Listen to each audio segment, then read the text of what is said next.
Jake Morrison stared at the damaged ship floating in space through the viewing window of the UES Discovery. The alien vessel looked nothing like human ships.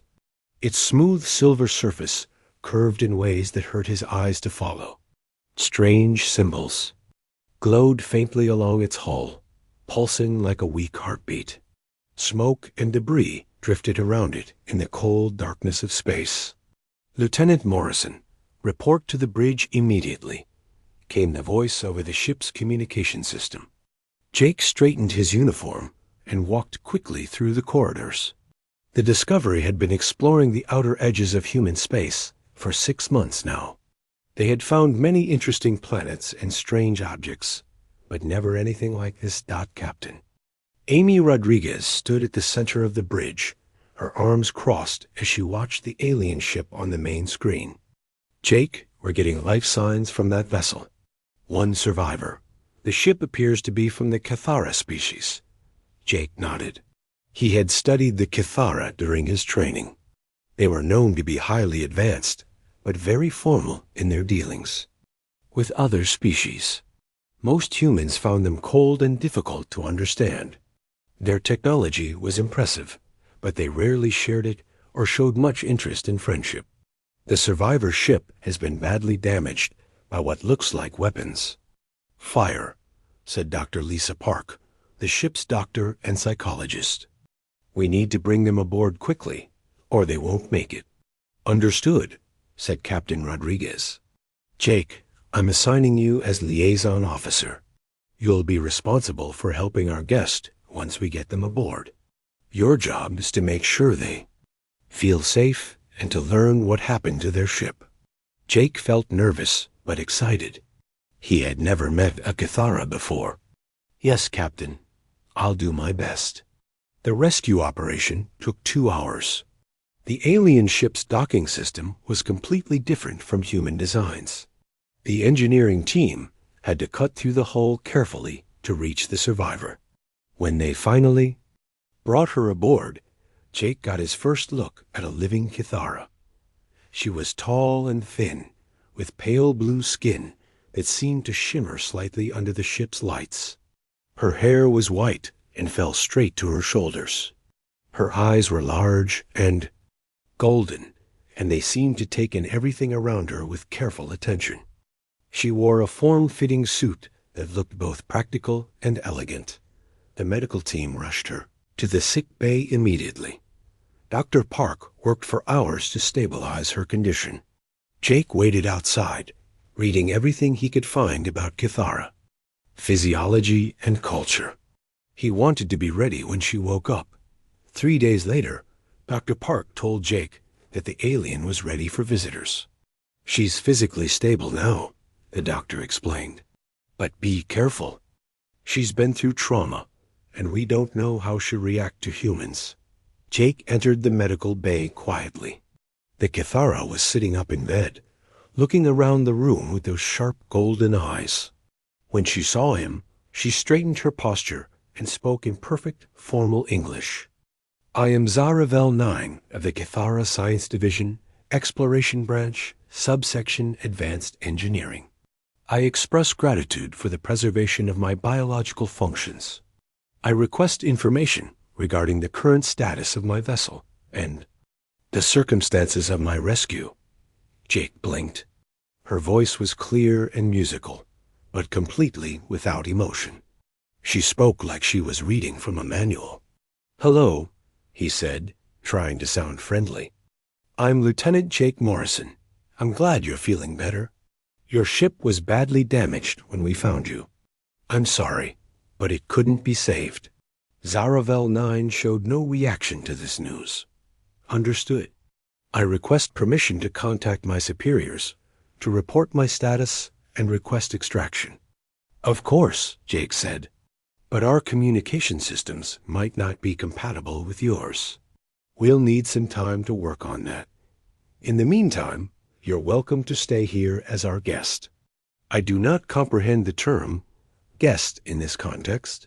She said, "Am I a prisoner, a temporary crew member, or a diplomatic representative?" Jake realized this was going to be more difficult than he had expected. You're a guest. That means you're here by choice, and we want to help you and make you comfortable. You're not a prisoner, and you don't have to work for us. She tilted her head slightly. This concept is unclear. In Kithara society, all interactions serve specific functional purposes. What functional purpose does my presence serve if I am neither working nor being detained? Well, Jake said, searching for the right words. We rescued you because it was the right thing to do. We don't need anything from you in return. We just want to help. Zaravel 9 stared at him for a long moment. Your species exhibits unusual behavioral patterns. I will require time to analyze and understand your motivations. Over the next few days, Jake visited her regularly. Each conversation was the same. She would answer his questions with precise, technical responses. She never asked personal questions or showed any curiosity about human culture. She never smiled or laughed or showed any emotion at all. Jake found himself frustrated, but also fascinated. Here was someone who could discuss complex engineering problems with amazing intelligence, but who seemed completely unaware of simple human social behavior. When he tried to make small talk about the weather or food, she would look confused and ask him to clarify the functional purpose of such discussions. Lieutenant Morrison, she said during one visit, I have observed that you frequently engage in communication that serves no apparent logical function. You discuss topics such as atmospheric conditions within the ship, which remain constant and controlled. You ask about my physical comfort, which I have already reported as adequate. I do not understand the purpose of these interactions. Jake sat down in the chair next to her bed. We call it being friendly. It's how humans show that we care about each other. Care? She repeated the word as if it were foreign. Define this term in the current context. It means we want you to be happy and healthy. We want you to feel welcome here. Zaravel 9 processed this information. My happiness is not relevant to my functional efficiency. My health is maintained by your medical personnel. I do not require welcome, as I understand my temporary status aboard this vessel. Jake shook his head. Zaravel 9? Don't you have friends on your homeworld? People you enjoy spending time with? You may refer to me by my designation number 9, as my full designation appears to cause you difficulty, she said. And no, I do not comprehend the concept you describe. Kithara interact based on professional necessity and social hierarchy. Enjoyment is not a factor in our associations. Jake felt sorry for her, though he tried not to show it. He couldn't imagine living in a world without friendship or casual conversation. As he left the medical bay that day, he made a decision. He was going to find a way to help her understand what she was missing, even if he wasn't sure how to do it yet. 9 had been aboard the Discovery for 2 weeks now. She spent most of her time in the engineering section, working alongside Chief Engineer Bobby Clark and his team. Jake often found her there, surrounded by tools and technical displays completely, focused on whatever problem she was solving.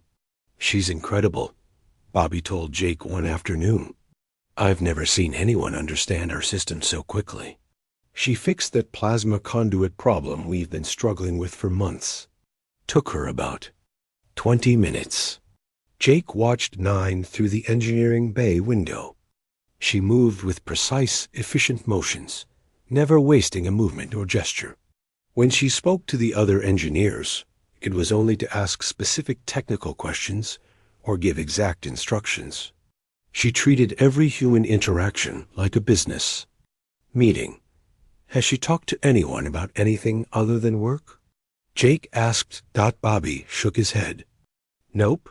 She's polite enough, but it's like talking to a computer. A very smart computer, but still. The crew's starting to call her the Ice Queen behind her back. Jake didn't like hearing that.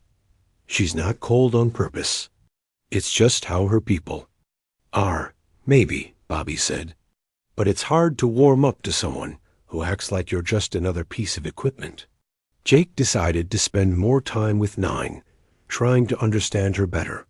He would sit in the engineering bay during his off-duty. Hours, watching her work and attempting casual conversation. The results were always the same. Nine, what did you like to do for fun on your home world? He asked one day. She looked up from the circuit board she was examining. I do not understand the question. Please clarify what you mean by fun. You. No, activities you enjoyed? Things you did when you weren't working. I was always working, she said simply. When not engaged in official duties, I would study technical manuals or practice efficiency exercises. There was no time allocated for non-productive activities. Jake tried a different approach. What about when you were younger? Did you play? Games or have hobbies? Nine's golden eyes showed a flicker of something that might have been confusion. Cathara young are educated from early development in logical thinking and practical skills. Games serve no functional purpose and are therefore not practiced. But surely you must have had some kind of childhood friends or companions? I was raised in a development facility with 43 other young Cathara of similar age and intelligence. Level. We were grouped for educational efficiency, not for social bonding. Social bonding is considered a distraction from proper development. Jake felt his heart sink. He couldn't imagine growing up without friends, without play, without joy. Nine, didn't you ever feel lonely? She set down her tools and looked at him directly. Lieutenant Morrison, I have observed that you frequently ask questions about emotional states and social concepts that do not exist in Cathara society. You appear to be attempting to apply human behavioral patterns to my species. This approach is logically flawed. I'm just trying to understand you better, Jake said. For what purpose? She asked. My function aboard this vessel is to assist with technical problems until I can return to my people. Understanding my personal characteristics serves no practical goal. Jake stood up, feeling frustrated. Maybe I just want to be your friend. Nine stared at him for a long moment. Define friend in precise terms. A friend is someone you care about, someone you enjoy spending time with, someone you can talk to about anything, not just work, someone who makes you feel less alone. I do not experience the sensation of being alone, Nine said. I am a single functional unit. My efficiency is not impacted by the presence or absence of other individuals, except when their skills are required for specific tasks. Jake was about to respond when Dr. Lisa Park entered the engineering bay. Jake, can I speak with you for a moment? They stepped into the corridor, and Dr. Park closed a door behind them. I've been observing your interactions with our guest, she said quietly. I'm concerned that you might be pushing too hard. What do you mean? Jake, she comes from a completely different culture. Her entire society is built around emotional detachment and logical efficiency. Trying to force human concepts of friendship and emotion on her could be harmful. It might even be seen as a form of psychological assault from her perspective. Jake ran his hand through his hair. But Lisa, she seemed so isolated, so alone. I just want to help her understand that there's more to life than just work and efficiency. I understand your intentions are good, Dr. Park said. But consider this from her viewpoint. You're essentially telling her that everything she was taught, everything her society values, is wrong. That could be very distressing for her, even if she doesn't show it. So I should just give up? Let her stay emotionally frozen forever? I'm not saying that. I'm saying you need to be more careful and patient. Watch for signs that she's actually interested in learning about human behavior before you try to teach her. Jake went back to his quarters that night feeling defeated. He had hoped to help Nine discover the warmth and connection that humans took for granted. Instead, he might be making her uncomfortable or even causing her harm. The next morning, he found 9 in the ship's observation lounge, looking out at the stars. This was unusual because she normally spent all her time either in engineering or her assigned quarters. Jake almost walked away, not wanting to bother her, but something made him stop. 9 was watching a group of crew members at a nearby table.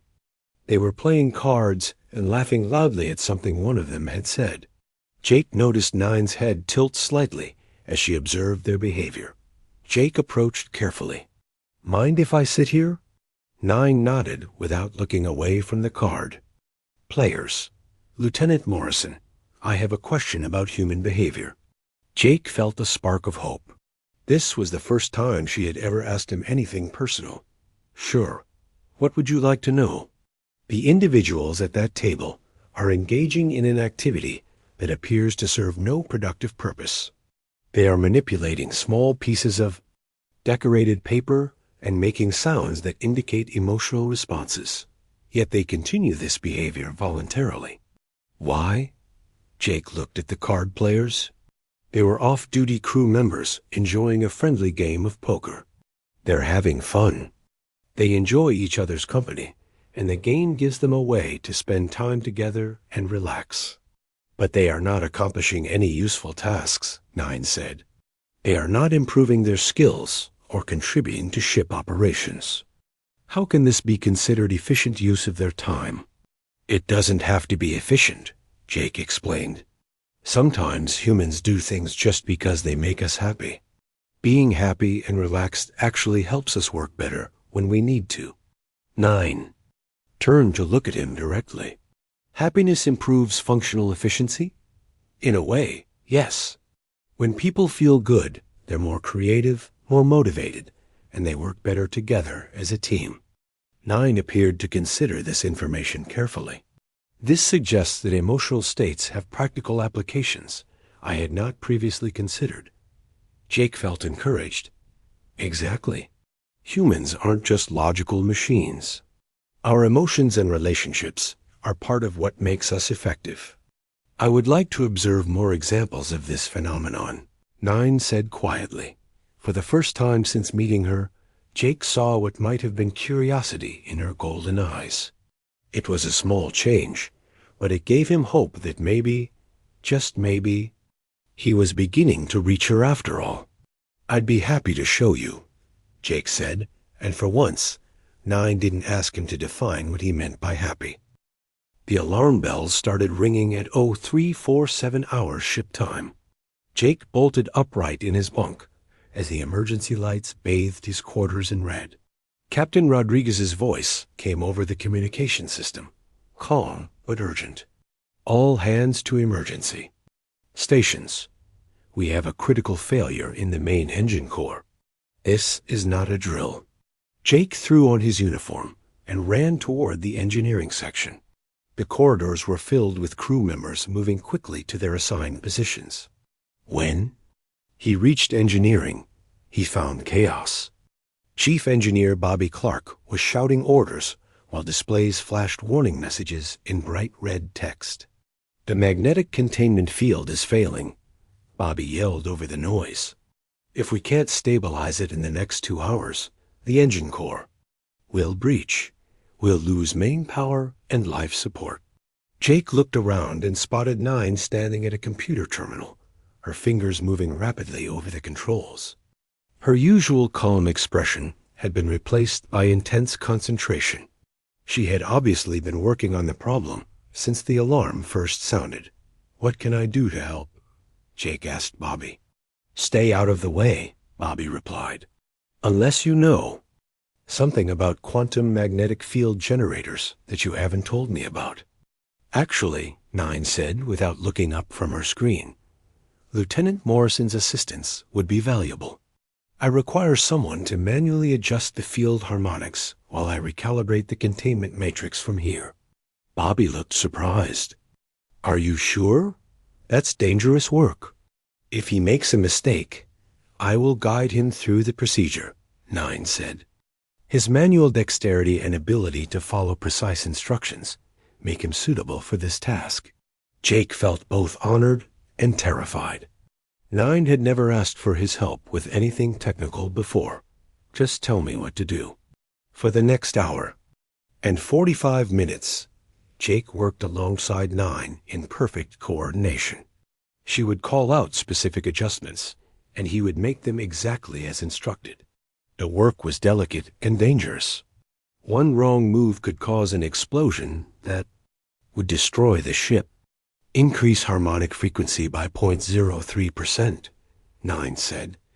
Jake's hands were steady as he made the adjustment. Done.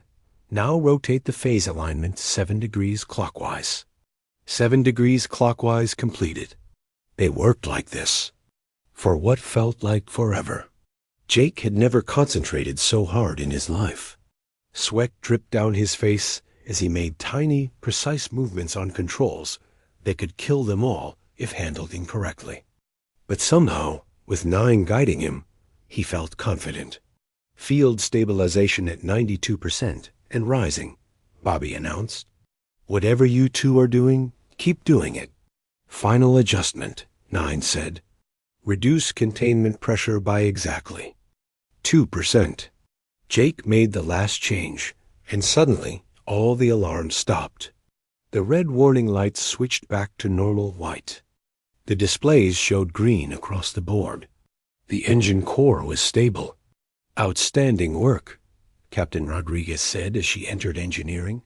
You two just saved all our lives. Jake felt exhausted and relieved at the same time. He looked at Nine, expecting to see her usual emotionless expression. Instead, she was swaying slightly on her feet, her pale blue skin even paler than usual. Nine, Jake said with concern. Are you all right? She didn't answer. Her golden eyes rolled back, and she collapsed. Jake caught her before she hit the floor, her thin body feeling surprisingly light in his arms. Medical emergency in engineering, Jake called out as he lifted Nine and carried her toward the medical bay. Dr. Park met them halfway, and together they got Nine onto a medical bed. She's suffering from exhaustion, Dr. Park explained after. Running several scans.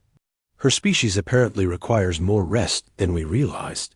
She's been working almost constantly since the emergency began. Jake sat in the chair next to Nine's bed, watching her sleep. Her face looked peaceful for the first time since he had met her. The tight, controlled expression she always wore had softened. She looked younger, almost fragile. You should get some rest too, Dr. Park suggested. You've been through a lot. Today, I'll stay with her for a while, Jake said. I want to make sure she's okay when she wakes up. 3 hours later, Nine's eyes opened slowly. She looked around the medical bay with confusion before her gaze settled on Jake. Lieutenant Morrison, she said quietly, what is my current status? You collapsed from exhaustion after we stabilized the engine, Jake explained. Dr. Park says you'll be fine, but you need to rest. Nine tried to sit up, but Jake gently placed a hand on her shoulder. Hey, take it easy, sweetie. You've been through enough today. Nine froze. Her golden eyes widened as she stared at him. What word did you use to address me? Jake realized what he had said. The word had slipped out naturally, born from his genuine concern for her well-being. I said, sweetie, it's just a casual way of showing that I care about you. Repeat the word, Nine said, her voice barely above a whisper. Sweetie, Jake said. Again, wondering why she seemed so affected by it, Nine's entire body seemed to relax. For the first time since he had met her, Jake saw her facial expression change completely. The rigid control melted away, replaced by something that looked almost like wonder.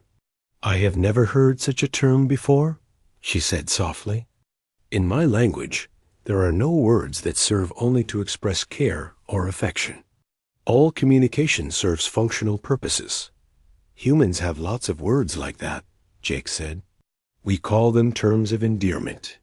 They're ways of showing people that we care about them. Terms of endearment. Nine repeated the phrase carefully, as if testing how it felt in her mouth. What other examples exist? Jake felt like he was watching someone discover color for the first time. Well, there's honey, dear, sweetheart. Parents call their children baby or kiddo. Friends might say buddy or pal. Nine listened to each word with intense attention. These words serve no function except to convey emotional connection? That's exactly right. Jake said. Nine was quiet for a long moment, processing this information. When she spoke again, her voice had changed somehow. It was still precise and clear, but there was something warmer in it. Lieutenant Morrison, she said, when you called me sweetie, I experienced a sensation I have never felt before. It was as if something inside me became ... lighter, less isolated. Jake felt his heart race. This was the first time Nine had ever described having an emotional experience. That's what caring feels like. It's what happens when someone values you not for what you can do, but for who you are. Nine looked down at her hands. My people eliminated such concepts from our society long ago. We were taught that emotional attachments lead to inefficiency and conflict. But how did that make you feel just now? Jake asked gently. Nine met his eyes. It made me feel less alone, even though logically my situation has not changed. I do not understand why a simple word could have such an effect. Jake smiled. That's the power of knowing that someone cares about you. It changes everything, even when nothing else has changed. Nine nodded slowly, as if a great mystery was finally beginning to make sense to her. I would like to learn more about these terms of endearment, and perhaps ... other aspects of human emotional expression. I'd be happy to teach you, sweetie, Jake said. This time, when he used the word, Nine smiled. It was small and uncertain, but it was definitely a smile. And Jake knew that something fundamental had just changed between them forever. Nine's recovery from her collapse took 3 days. During that time, she asked Jake to visit her every morning and evening. What had started as medical check-ins quickly became something Jake looked forward to more than anything else in his daily routine. Good morning, Nine, Jake said as he entered the medical bay with 2 cups of coffee. Nine looked up from the datapad she had been reading. Good morning, Jake, she replied, and Jake noticed she had dropped his formal title completely. She had also started using contractions in her speech, something that would have been unthinkable just weeks earlier. I brought you some coffee, Jake said, offering her one of the cups. Dr. Park says it's safe for your species to drink. Nine accepted the cup and took a careful sip. The flavor is complex. It has both bitter and pleasant elements. She paused, then added, Thank you for thinking of me. Jake nearly dropped his own cup. Nine had never thanked anyone for a personal gesture before. You're welcome, sweetie. Nine's face lit up with that small smile he was beginning to treasure. I have been practicing the terms of endearment you taught me. Is it appropriate for me to use them with you? Of course, Jake said, sitting down in his usual chair. Friends use them with each other all the time. Nine considered this. Then perhaps I could call you ... The word sounded strange in her precise, musical voice, but Jake grinned. That sounds perfect. Over the following days, Nine began experimenting with human emotional expressions in small ways. She would say, please and thank you, without being prompted. She started asking crew members how they were feeling instead of just requesting technical information. She even attempted humor, though her jokes were usually based on logical observations that she found amusing, but others found confusing.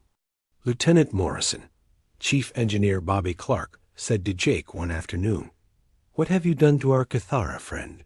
Yesterday she asked me about my family. Today she complimented the efficiency of my tool organization. I think she might actually be enjoying herself. Jake watched Nine through the engineering bay window. She was working on a diagnostic panel, but every few minutes she would look up and observe the human crew members around her. He could see her studying their interactions, trying to understand the casual way they treated each other. She's learning. Jake said, her people never taught her about friendship or emotional connection. She's discovering it all for the first time. It's remarkable, Bobby said. She's still the most brilliant engineer I've ever met, but now she seems more human, I guess. That evening, Jake found Nine in the observation lounge again. She was watching the stars, but this time she seemed more relaxed. When she saw him approach, she actually waved, a gesture she had learned from watching other crew members. "Hello, buddy," she said, and Jake could hear the pleasure in her voice at using the casual term. "Hi, Nine. How was your day?" "It was productive," she said, then paused. "And also, enjoyable. I am beginning to understand why humans value social interaction beyond its functional benefits." Jake sat down next to her. "What do you mean?" Nine was quiet for a moment, choosing her words carefully. "Today, Engineer Clark showed me pictures of his children. The images served no technical purpose, but watching his face while he described them created a pleasant sensation in me. I felt connected to his happiness. That's called empathy," Jake explained. "It's when you share someone else's emotions. It's one of the things that makes humans care about each other." "Empathy," Nine repeated thoughtfully. "I have been experiencing this sensation frequently lately. When Dr. Park told me about her research, I felt pride in her accomplishments, even though they do not affect me directly. When Captain Rodriguez looked tired during yesterday's briefing, I felt concerned for her well-being." Jake felt amazed by her progress. "Nine, do you realize how much you've changed since you first came aboard?" Nine turned to look at him directly. "Yes, I am aware of the changes. And I must tell you something important." Her voice became more serious. "My people did not always live as we do now. We once had what you would call emotions and social bonds." Jake leaned forward. "What happened?" 300 years ago, our civilization was nearly destroyed by a terrible war. The conflict began because of emotional disagreements between different groups of our people. Love turned to jealousy, pride became arrogance, and fear led to violence. Millions died. Nine's golden eyes reflected the starlight as she continued.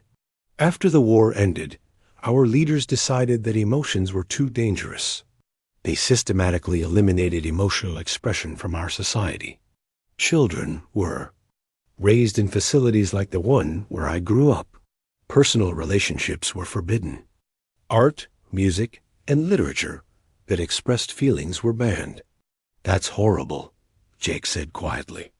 "At the time, it seemed logical," Nine said. "Emotional detachment prevented conflict.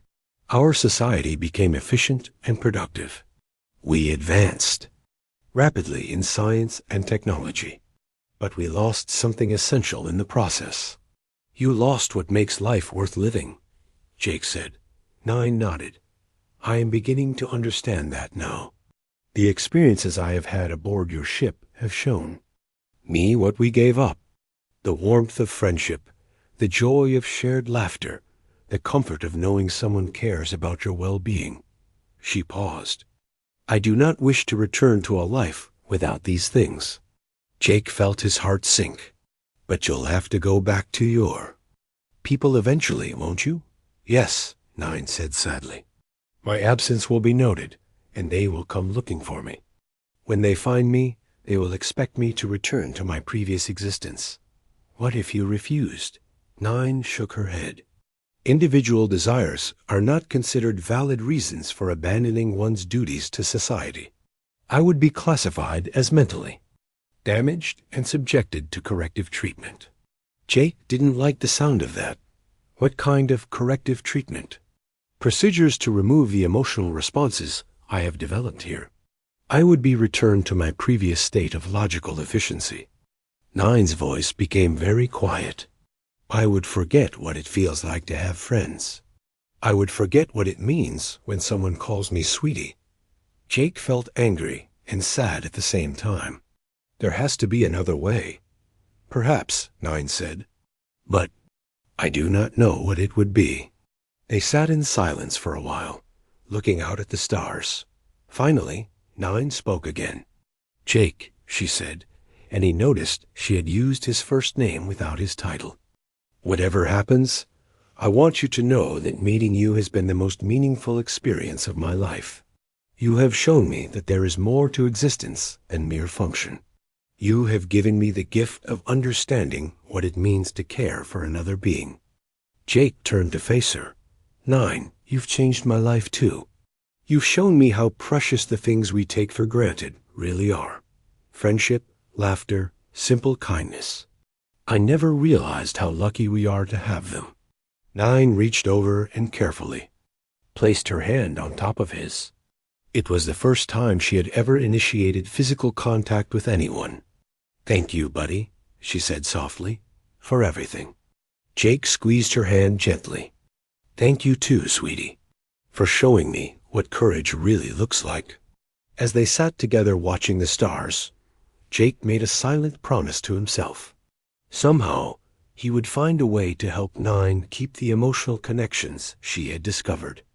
He wouldn't let her people take away the warmth and humanity she had found. Not if he could help it. The Kithara ship appeared on the Discovery sensors 3 weeks later. Jake had been dreading this moment ever since his conversation with Nine in the observation lounge. The sleek vessel was twice the size of the Discovery and moved with the precise efficiency that characterized everything about Nine's people. They're requesting permission to come aboard, Captain Rodriguez announced over the ship's communication system. All crew members are to maintain respectful distance and allow our guests to conduct their business without interference. Jake found Nine in her quarters, sitting on her bed and staring at her hands. She had been quiet for the past 2 days, ever since the Kithara ship had been detected approaching their position. How are you feeling, sweetie? Jake asked as he sat down beside her. Nine looked up at him with those golden eyes that had learned to show so much emotion over the past weeks. I am experiencing fear, sadness, and regret simultaneously. I do not wish to return to my previous existence, but I see no alternative. We could ask Captain Rodriguez for asylum, Jake suggested. You could stay with us as a cultural exchange officer or something. Nine shook her head. My people would consider that an act of theft. The knowledge and training I possess belongs to Kithara society. They would demand my return, and it could cause diplomatic problems between our species. So you're just going to let them erase everything you've learned here? I do not see another choice, Nine said quietly. But Jake, I want you to know that even if I forget what friendship feels like, somewhere deep inside me will remember that it existed, that I was cared for, and that I learned to care in return. Before Jake could respond, the door chimed. Captain Rodriguez entered, followed by 2 Kithara officials. They were tall and pale like Nine, but their faces showed no emotion at all. Their golden eyes remained fixed straight ahead as they spoke. I am Kethmore 7, Senior Recovery Specialist, said the first one. I am here to retrieve Zaravel 9 and return her to proper Kithara space. I am Dexlin 4, Cultural Compliance Officer, said the second. I will assess any contamination the subject may have experienced during her time among your species. Jake felt anger rise in his chest at hearing them refer to Nine as the subject, but he forced himself to remain calm. Nine stood up and faced her people with the formal posture Jake remembered from their first meeting. I am Zaravel 9. I am prepared to return to my duties. But as she spoke, Jake noticed something. Her voice still carried the warmth she had developed during her time on the Discovery. She wasn't completely reverting to her old self. Zaravel 9, said Dexlin 4. Preliminary observation suggests you have been exposed to human emotional contamination. You will undergo corrective treatment upon our return." "I understand," 9 replied, but Jake saw her hands clench slightly. At her sides, Captain Rodriguez stepped forward. "If I may, we've found Zaravel 9 to be an excellent cultural ambassador. Her insights into human behavior could be valuable for future diplomatic relations between our species." Cathmore 7 turned his cold gaze to the captain. "Kithara do not require insights into emotional behavior.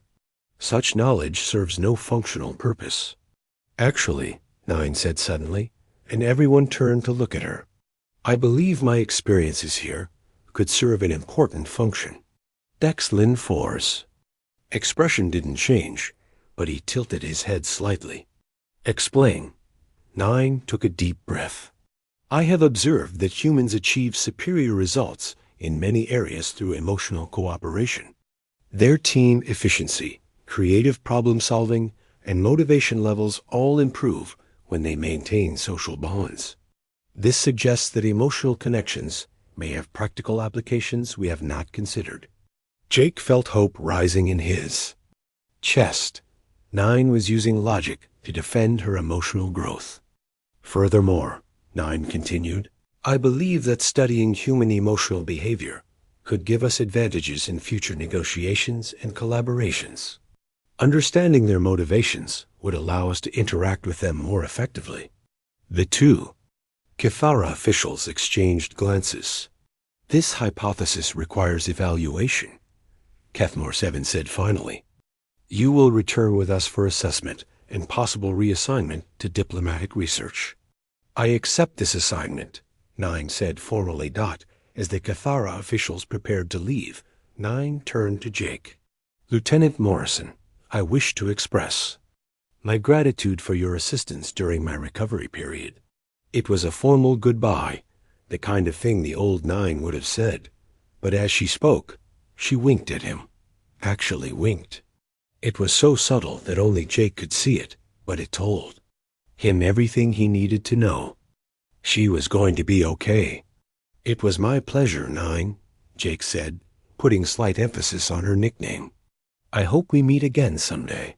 "As do I," 9 replied, and though her voice remained formal, Jake could hear the warmth underneath. 6 months later, Jake was surprised to receive a personal message through official diplomatic channels. It was from 9, now serving as a cultural research specialist assigned to study human emotional behavior and its applications. "Dear Jake," the message began, and Jake smiled at the informal greeting. "I hope this message finds you well, buddy. I wanted to update you on my progress and share some exciting news." The message went on to explain that 9's research had gained attention among progressive elements of Kithara society. A small but growing group was beginning to question whether complete emotional suppression was truly beneficial. Some Kithara scientists were secretly studying pre-war historical records that described their ancestors' emotional lives. Most importantly, 9's message continued, "I have been authorized to establish a permanent cultural exchange program with human space. I will be returning to Federation territory next month to set up a research station where humans and Kithara can work together to study the benefits of emotional cooperation." Jake laughed out loud as he read the next part. "I have already requested that you be assigned as my human liaison officer for this project. Captain Rodriguez has agreed to recommend you for the position. I hope you will accept, as I believe our friendship would be valuable for this research." The message ended with something that made Jake's eyes water with happiness. "I have also been teaching other young Kithara about human terms of endearment. Yesterday, one of my research assistants called me sweetie for the first time. Her reaction was exactly like mine was when you first used that word. She smiled, Jake. She actually smiled. I think we are going to change our entire civilization, one friendship at a time. With warm regards and affection, your buddy 9. Jake immediately sent a reply accepting the assignment. As he wrote, He thought about how much had changed since that first day when he met a cold, emotionless alien in the medical bay. Neither of them could have imagined where their friendship would lead. 2 months later, Jake stood on the observation deck of Research Station Unity, watching ships from both species arrive for the grand opening of the Cultural Exchange Program. 9 stood beside him, no longer wearing the formal Kithara uniform, but rather a comfortable blend of human and Kithara styles. "Look at that," 9 said, pointing to a group of young Kithara and human researchers working together on a project display. 3 months ago, that would have been impossible. Jake watched as one of the young Kithara laughed at something her human partner said. "You did this, 9. You showed them there was another way." 9 smiled, the expression now coming naturally to her face. "We did this, buddy. I never could have discovered the value of emotional connection without your patience and friendship." A young Kithara approached them, looking nervous but determined. "Saravel 9, I have completed the preliminary cultural analysis you requested." "Excellent work," 9 said warmly. "How are you adjusting to the collaborative research methods?" The young Kithara's face brightened. "It is ... enjoyable. The human researchers have taught me several terms of endearment. They call me pal and friend. I find these words create positive sensations that improve my work efficiency." 9 looked at Jake with obvious pride. "Preset 2, I would like you to meet Lieutenant Jake Morrison. He is the human who first taught me about emotional expression." Preset 2 looked at Jake with curiosity and gratitude. "Thank you for helping her discover these concepts. Because of what she learned from you, many of us are now experiencing friendship for the first time." "It's been my pleasure," Jake said. Sincerely. As Preset 2 walked away to continue her work, 9 turned to Jake. "Do you realize what we have accomplished? We have proven that two completely different species can not only coexist, but learn from each other and grow together." Jake nodded, watching the bustling activity of the research station, where humans and Kithara worked side by side, sharing knowledge and building friendships. And it all started with a simple word. "Sweetie," 9 said softly, the word that had begun her transformation. "Sweetie," Jake agreed, and they both smiled as they watched their two species take the first steps toward a future built on understanding, cooperation, and the simple but powerful bonds of friendship. The universe was a vast and often lonely place, but it was a little less lonely now than it had been before a damaged alien ship and a curious human lieutenant discovered that sometimes the most important discoveries happen not in the stars, but in the simple connections between hearts.